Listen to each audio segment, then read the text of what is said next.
আসসালামু আলাইকুম। পপুলারসফটের পক্ষ থেকে আমি মোহাম্মদ আসাদুল্লাহ গালিব সবাইকে আন্তরিক শুভেচ্ছা ও অভিনন্দন জানাচ্ছি।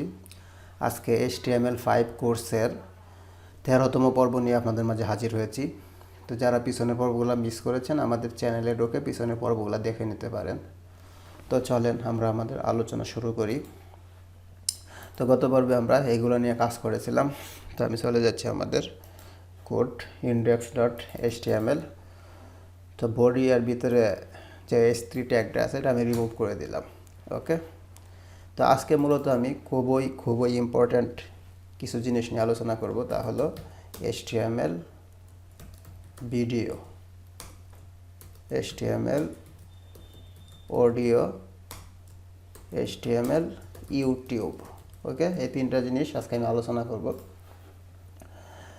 তো প্রথমেই HTML ভিডিও নিয়ে আলোচনা করব। তো দেখেন এখানে আমি সব কিছু রিমুভ করে দিছি বডি এর ভিতর থেকে, আর এখানে ওয়াইড দেওয়া আছে মূলত 1350 পিক্সেল, এটা আমি রিমুভ করে দিই। ওকে, অর্থাৎ গত পর্বে আমরা রেসপন্সিভ নিয়ে যখন কাজ করেছিলাম সেটা দিয়েছিলাম। ওকে, এখন রিলোড করলাম, কোনো কিছু নাই। তো যখনই আমরা ভিডিও নিয়ে কাজ করব আমরা MP4টা সাধারণত কাজ করব, কারণ এটা সব ব্রাউজারে সাপোর্ট করে। ওকে, তাহলে আমি এখানে একটা ভিডিও ট্যাগ নিব। দেখেন ভিডিও ওপেন, ভিডিও ক্লোজ। তারপর এখানে আমরা ভিডিওর মধ্যে এখানে বলে দেব কন্ট্রোলস, তাহলে আমাদের কন্ট্রোল করার একটা আইকন আসবে। এরপরে আমরা এখানে নেব সোর্স নামে একটা ট্যাগ আছে, সোর্স। ওকে, সোর্সের মধ্যে আমাদের ভিডিও ডিরেক্টরিটা বলে দিতে হবে, ভিডিওটা কোথায় আছে এবং টাইপটা কি। তাহলে চলেন এটা আমাদের প্রজেক্ট ফোল্ডারে চলে যায়। দেখেন যে এটা আমাদের প্রজেক্ট ফোল্ডার HTML5।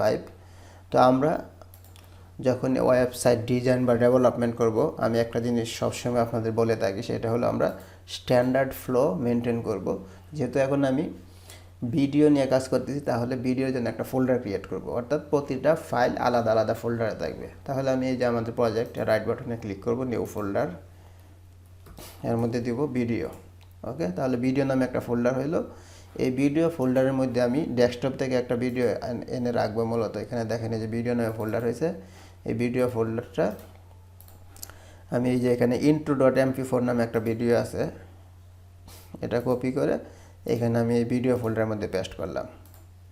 এখন আমি আরেকটা ফোল্ডার করতেছি অডিও, যেহেতু অডিওটাও দেখাবো, তাহলে রাইট বাটনে ক্লিক, নিউ ফোল্ডার। ওকে, এখন অডিও নামে একটা ফোল্ডার হইলো। এই অডিও ফোল্ডারের মধ্যে এখন আমি অডিও ফাইলটা রাখবো। তো এটা হচ্ছে আপনাদের গুড প্র্যাকটিস। এগুলা যখন একজন ডিজাইনার হইবেন, প্রফেশনাল ডিজাইনার, তখন এইভাবে কোডগুলা সুন্দরভাবে করতে হবে আলাদা আলাদা। ওকে, তাহলে এই যে অডিও যে ফাইলটা, এটা কপি করে অডিও ফোল্ডারের মধ্যে রাখতেছি, অডিও।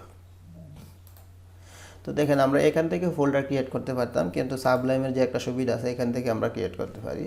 এখন দেখেন এই যে অডিওর ভিতরে আমাদের একটা অডিও আছে, এটার নাম হলো audio.mp3, আর একটা হলো ভিডিও ফোল্ডারের মধ্যে video.mp4। তো আমি প্রথমে নিলাম কি ভিডিও একটা ট্যাগ, এর মধ্যে কন্ট্রোলসটা আমরা ইউজ করলাম, তারপর ভিডিও ট্যাগটা ক্লোজ, এরপরে সোর্স ট্যাগটা নেওয়ার পরে এখানে src বলতে দিতে হবে, মানে আপনার ফাইল পাথটা কি হবে। তাহলে এটা আমার কোথায় আছে, ভিডিও ফোল্ডার। তাহলে আমি দেব ভিডিও স্ল্যাশ ভিডিওটার নাম কি intro.mp4, তাহলে আমি দিব intro.mp4। আর এখানে টাইপ কি হবে, আমাদের টাইপ হবে ভিডিও স্ল্যাশ mp4, অর্থাৎ আমরা যখন ভিডিও নিয়ে কাজ করবো ওয়েবসাইটে তখন টাইপ দিব ভিডিও স্ল্যাশ mp4। ওকে, এখন আমি সেভ করলাম। সেভ করে যদি ব্রাউজারটা রিলোড করি, তাহলে দেখেন আমাদের ভিডিওটা চলে আসছে এখানে, এবং কন্ট্রোলস এবং ফুল স্ক্রিন সহ চলে আসছে। দেখেন এই যে এটা হলো আমাদের ইন্ট্রোটা আমি দিলাম ভিডিওর মধ্যে। ওকে, তার মানে আমরা কাজ করতে পারছি। এখন এখানে আরেকটা জিনিস দেখেন, এই ভিডিও ট্যাগটা আমরা হাইট ওয়াইট দিতে পারবো। এখানে হাইট দিলাম মনে করেন 300 পিক্সেল, আর ওয়াইট দিব 400 পিক্সেল। ওকে, এখন যদি আমি এটা সেভ করে কন্ট্রোল ব্রাউজারটা রিলোড করি, তাহলে যে আমাদের কম স্পেসের মধ্যে চলে আসছে। তো এখানে আরেকটা জিনিস আছে অটো প্লেটা অনেক সময় সব ব্রাউজারে কাজ করে না। তো অটো প্লেটা আমি দিয়ে দেখি কাজ করতেছে কি না। অর্থাৎ আমরা যদি অটো প্লেটা ইউজ করি, তাহলে ভিডিওটা অটোমেটিক্যালি রান হয়ে যাওয়ার কথা। ওকে রান হচ্ছে না। তো এটা অনেক সময় অনেক ব্রাউজারে সাপোর্ট করে না, তো এটা আমরা অটো প্লেটাও দিতে পারি অথবা এটা অফও রাখতে পারি। তাহলে এটা গেল আমার ভিডিও, ঠিক আছে। এখন আমি অডিওটা দেখাইতে চাইতেছি, আর আমার প্রতিটা পর্বই কিন্তু একটু বড়, কারণ আমি 3-4টা জিনিস একটা ভিডিওর মধ্যে দেখাই। যেমন ভিডিওটা শেষ করলাম, অডিওর জন্য একটা ভিডিও বানাইতে পারতাম, কিংবা ইউটিউব এটার জন্য একটা ভিডিও বানাইতে পারতাম, কিন্তু আমি 3-4টা-5টা জিনিস একটা ভিডিওর মধ্যে কভার করার চেষ্টা করি। ওকে, তাহলে এখন আমি অডিও নিয়ে কাজ করব। তো অডিওটাও সেম, জাস্ট এখন আমি অডিও ট্যাগটা নিব। ওকে, অডিও ট্যাগ নিলাম, অডিও ট্যাগ ওপেন ক্লোজ। এখন এখানে আমি কন্ট্রোল ইউজ করব, কন্ট্রোলস। তারপর সেমভাবেই এখন আমি এই যে এসআরসি সোর্স ট্র্যাকটা নিব, সোর্স, ঠিক আছে। এখন আমার সোর্সটা বলে দিতে হবে, তাহলে আমার অডিও ফাইলটা কোথায় আছে, এই যে অডিও ফোল্ডারের মধ্যে আমি রাখছি। তাহলে দিব অডিও ফোল্ডার, অডিও স্ল্যাশ, ও ফাইলটার নাম কি, এই যে audio.mp3। তাহলে আমি দিব audio.mp3। আর টাইপ কি হবে এখন আমার টাইপ হবে audio/mp3। অর্থাৎ যখন আমরা ভিডিও নিয়ে কাজ করব তাহলে video/mp4 দিব, আর যখন অডিও নিয়ে কাজ করব তখন audio/mp3 দিলাম। দেখেন, দেওয়ার পরে এখন যদি আমি ব্রাউজারটা রিলোড করি তাহলে কি হয়, এই যে আমাদের অডিওটা চলে আসছে। এখন আমি যদি এটাতে ক্লিক করি, এই যে আমার অডিওটা বাজতে শুরু করছে, ঠিক আছে। তাহলে আশা করি জিনিসটা বুঝতে পারছেন, খুবই সিম্পলি জিনিস, একটু প্র্যাকটিস করবেন। এখন ইউটিউবের একটা ভিডিও নিয়ে আসবো। তো ইউটিউবের ভিডিও নিয়ে আসার ক্ষেত্রে আমরা কোনো কিছু লিখবো না, ইউটিউবের থেকে একটা কোড কপি করে নিয়ে এসে এখানে দিয়ে দেবো, তাহলে আমাদের কোনো ওয়েবসাইটে ইউটিউবের ভিডিওটা চলে আসবে। যেমন আমি এখানে করলাম, দেখেন,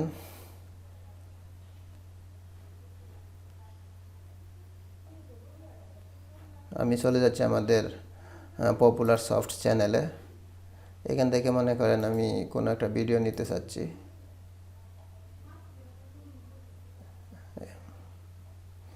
যে কোনো একটা ভিডিও নিতে পারি, মনে করেন স্কুল ম্যানেজমেন্টের প্রথম যে কোর্সটা, এটা। আচ্ছা, এটা ওপেন হলো। দেখেন, ওপেন হওয়ার পরে এখন আমি যে শেয়ার যে অপশনটা আছে এটাতে চলে যাব। দেখেন, শেয়ারের মধ্যে ক্লিক করার পরে আমাদের এই যে এমবেডে ক্লিক করব। ওকে,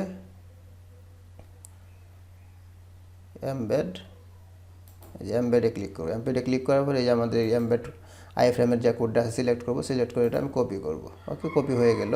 কপি হয়ে যাওয়ার পরে এখন আমি জাস্ট এটা এখানে দিয়ে দিব।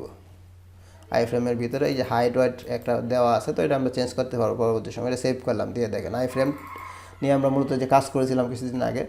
তাহলে এই আইফ্রেমটা ওপেন, আইফ্রেম ক্লোজ, আর ভিতরে যেগুলো লেখা আছে থাকবে, সমস্যা নাই। এখন আমি ব্রাউজারটা রিলোড করলাম, করার পরে দেখেন আমাদের ইউটিউবের ভিডিওটা এখানে চলে আসছে। এখন এখান থেকে কেউ দেখতে পারবে আমাদের ওয়েবসাইট থেকে। ওকে, তো এইভাবে আমরা মূলত ইউটিউবের ভিডিওগুলো দিতে পারবো। এখানে হাইট ওয়েট আমরা কমাইতে পারবো, বা এখানে টাইটেল যেটা দেওয়া আছে টাইটেলগুলো আমরা রিনেম করতে পারবো ইচ্ছা অনুযায়ী। কিন্তু আইফ্রেম ট্যাগের মধ্যে জাস্ট ভিডিওর যে লিঙ্কটা দেওয়া আছে সেটা আমরা এইভাবে দিব, এমবেড, তারপরে এটা। তো আশা করি পর্বটি বুঝতে পারছেন। তো আগামী পর্বে আমরা কিছু ইম্পর্টেন্ট জিনিস নিয়ে হাজির হব। আর অনেকগুলো পর্ব কমপ্লিট হয়েছে, আপনারা সবগুলো পর্ব প্র্যাকটিস করেন, যত প্র্যাকটিস করবেন তত মাথায় থাকবে। আর এই কোর্সটা শেষ হওয়ার পরে আমরা CSS3 নিয়ে একটা কোর্স শুরু করব ইনশাল্লাহ। ওই পর্বটা আরও এনজয় করবেন, কারণ ওয়েবসাইট এর সৌন্দর্য বাড়ানোর জন্যই মূলত CSS লেগে থাকে। ওকে, তো সবাই ভালো থাকেন, সুস্থ থাকেন। আর ভিডিওগুলো ভালো লাগলে অবশ্যই লাইক, কমেন্ট এবং শেয়ার করবেন। আল্লাহ হাফিজ।